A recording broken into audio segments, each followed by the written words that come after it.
A jornada de Helena menos entre a dúvida e a fé. Helena tinha 17 anos e carregava nos ombros a sensação incômoda de estar sendo empurrada pela vida, em vez de caminhar por ela. Era o último ano do ensino médio, aquele período em que todo mundo parecia saber exatamente quem queria ser menos ela. Havia algo sufocante nos corredores da escola, como se as paredes, cobertas de cartazes de universidades e cursos técnicos, repetissem silenciosamente a mesma pergunta que ela evitava pensar. E você, Helena? O que vai ser da sua vida? A verdade era simples e dolorosa. Ela não sabia. Em casa, seus pais sempre tentaram guiá-la, cada um do seu jeito. O pai, metodista devoto, dizia que ela precisava buscar primeiro a vontade de Deus, que o resto viria como consequência. Já a mãe, prática, com os pés muito bem plantados na realidade, repetia que o mercado de trabalho não tinha paciência para sonhos. Você precisa escolher algo estável, filha, dizia. A vida não espera. Helena concordava com a cabeça, mas por dentro se partia. Como escolher? Como saber? Como decidir o que seria responsável? Mas ainda assim, fiel àquilo que Deus colocava em seu coração, era difícil explicar que tudo nela era incerteza. A escola era seu laboratório de emoções contraditórias. No recreio, ela observava os colegas como quem olha para dois caminhos possíveis e incompatíveis. De um lado estavam seus amigos mais próximos desde o fundamental, Júlia e Thales. Eles eram estudiosos, envolvidos em projetos da igreja, participavam do grupo de jovens e tinham planos sólidos para o futuro. Com eles, Helena se sentia em paz, como se o mundo fosse um lugar habitável. Do lado estavam os novos amigos, se é que aquela palavra se aplicava a menos que ela conhecera naquele último ano tumultuado. Eram engraçados, intensos, cheios de uma energia que parecia liberdade à primeira vista e ruína quando vista mais de perto. Eles eram os que faltavam às aulas, que zombavam dos professores, que viviam buscando atalhos, festas e distrações. Usavam frases como relaxa, curte o momento, e ninguém precisa decidir nada agora, como se fossem receitas de vida. Helena os achava interessantes. Eles a faziam rir, mas eles também a arrancavam de si mesma, de sua essência, de seus valores. Ela se sentia dividida entre o que queria e o que deveria, entre o que parecia fácil e o que era certo. E, acima de tudo, ela se sentia perdida entre os ecos do que Deus dizia ao seu coração e o barulho do mundo que tanto tentava calá-lo. Uma noite, sentada à escrivaninha, cercada de livros que não conseguia abrir, Helena desabou. O choro veio como uma tempestade inesperada, rasgando tudo o que ela carregava há meses. Suas lágrimas batiam no caderno aberto, distorcendo as palavras que ela havia tentado escrever. Ela tentou orar, mas as palavras não saíam. Então, como sempre fazia quando não encontrava a voz dentro de si, abriu a Bíblia aleatoriamente, sem intenção, como uma criança que pede direção num gesto inocente. E seus olhos caíram exatamente ali. Confia no Senhor de todo o teu coração e não te estribes no teu próprio entendimento. Reconhece-o em todos os teus caminhos e ele endireitará as tuas veredas. Provérbios 3:5 leu. Aquelas palavras não só a encontraram, elas a sustentaram. Helena fechou os olhos e respirou fundo. Talvez ela não precisasse saber tudo agora. Talvez confiar fosse suficiente por enquanto. O tempo passou.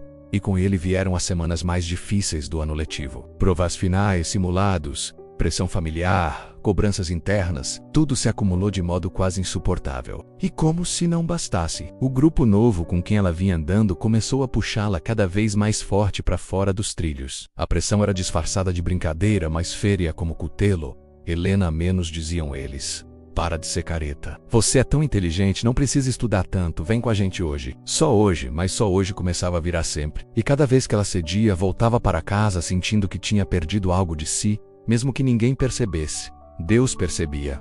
Ela sabia. Uma tarde, ao sair da escola, Helena ouviu um comentário que doeu mais do que deveria. Você é boa demais pra gente, né? Disse uma das meninas do grupo num tom meio brincalhão, meio acusatório, sempre com essa cara de culpa. É só uma diversão, Helena. Você precisa relaxar. Não era sobre relaxar. Era sobre identidade. E ela estava se afastando da sua... Naquela noite, Helena decidiu que precisava se afastar daquele grupo. Mas não era simples. Eles eram populares, influentes, sedutores em sua liberdade caótica. Ela temia ser excluída, ridicularizada, ou pior, ficar completamente sozinha. Mesmo assim, ela sabia. O certo raramente é o mais fácil. No dia seguinte, ela sentou-se sozinha na hora do intervalo, embaixo da árvore que ficava perto da quadra, o lugar onde costumava ficar quando era criança. O vento bagunçava seus cabelos e pela primeira vez em muito tempo, ela sentiu o silêncio. Um silêncio... bom, um silêncio que falava de cura, de retorno, de realinhamento com o que importava. Júlia e Thales se aproximaram sorrindo. Podemos ficar aqui? Perguntou Júlia. Helena assentiu, sem hesitar. Eles se sentaram ao seu lado como se estivessem apenas retomando seu lugar natural. A gente sentiu sua falta menos, disse Thales. Você anda sumida. As palavras, tão simples, vieram como um abraço. Helena sorriu. Pela primeira vez em semanas, ela sentiu que estava exatamente onde deveria estar. O tempo avançou. Helena voltou a frequentar o grupo de jovens da igreja. Voltou a estudar com disciplina. Voltou a levar sua fé a sério, não como uma obrigação, mas como uma âncora. E quanto mais ela buscava Deus, mais as peças do quebra-cabeça interno começavam a se alinhar. Ainda não sabia seu futuro, mas agora ela tinha paz no presente. E essa era a melhor provisão que Deus poderia lhe dar naquele momento. Mas ainda viria a prova maior. A última semana antes das provas decisivas chegou com força de vendaval. Aqueles dias seriam determinantes para seu futuro acadêmico. Todos estavam estressados, tensos, competindo por notas, vagas, reconhecimento. Helena sentia medo. Um medo que vinha da responsabilidade, não da fraqueza. O tipo de medo que só pessoas corajosas sentem, porque sabem o peso do que está em jogo. Uma noite antes da prova final de matemática, menos a matéria que sempre foi como um labirinto para ela, menos o pânico a atingiu. Ela olhou para os exercícios e se sentiu incapaz. A matéria parecia outra língua. Ela tremia, tentava respirar fundo, mas a ansiedade crescia como um nó apertado no peito. Ela fechou o livro, fechou os olhos e orou. Não uma oração longa, elaborada, bonita, mas uma sincera: Senhor, eu não consigo. Mas tu podes. O silêncio que se seguiu não trouxe vento, visão, sensação sobrenatural. Trouxe calma. E às vezes calma é o maior milagre. Helena decidiu parar por alguns minutos. Pegou sua Bíblia, ainda aberta em Provérbios, e deixou que a verdade simples daquela promessa entrasse nela como respiração. Ela voltou aos estudos com uma serenidade que não vinha dela. Era graça, era força emprestada. No dia da prova, Helena caminhou pelos corredores com passos firmes. A escola estava barulhenta, cheia de gente ansiosa, mas dentro dela havia um descanso inexplicável. Ela entregou a prova, sabendo que tinha feito o melhor possível, e isso era suficiente. O resultado saiu uma semana depois. Ela não apenas passou, ela ficou entre as melhores notas da turma. O coração dela disparou. Ela respirou fundo e agradeceu em silêncio, não pela nota em si, mas por tudo que Deus havia moldado nela naquele processo. Disciplina, coragem, fidelidade, firmeza. No final daquele ano, Helena finalmente entendeu algo que perseguia sua mente há meses. Escolher um caminho não era sobre agradar o mundo, nem sobre corresponder a expectativas humanas. Era sobre seguir aquilo que Deus colocava como verdade dentro dela.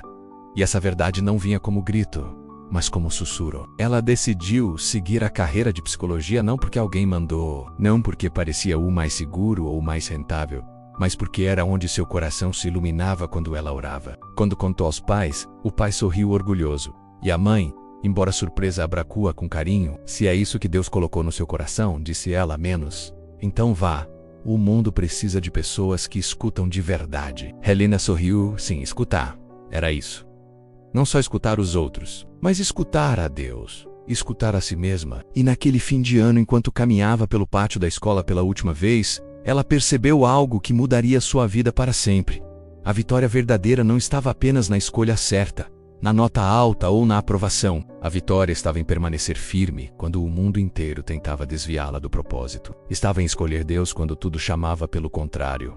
Estava em crescer, estava em permanecer, estava em Emicor. E essa vitória ninguém mais poderia tirar dela. Que o Senhor te abençoe. Se gostou, se inscreva no canal. Obrigado.